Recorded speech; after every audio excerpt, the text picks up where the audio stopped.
So this is one that we use a lot to work on your lateral pushes. So especially, you know, a lot of you, a lot of you, meaning me, can push from my right post to my left post pretty well, or from my left to my right and not so good. And some of the people we play with are getting to learn that, and they capitalize on it rather frequently. So we stay nice and tall and we get a big push.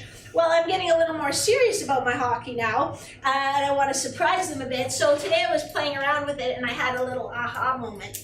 So, and I know those of you are like, awesome, probably it never happens, but those of us that are just not awesome, sometimes when we push, we end up like spinning around, and it's like, oh, why do I do that? Well, I know it's because I'm not pushing sort of in a straight plane, but it's also because I'm not staying stable enough in my hip and my torso, because I need to be able to push, you know, back to my back post or push off to move forward. So what I did was I put another bungee on, so this was actually a really heavy load, and then I was pushing out to the side, and that was harder. And my toe is still on the floor. This is just an Air-X pad to cushion me. You could also do it with your knee on, you know, maybe a like folded up exercise mat or something like that.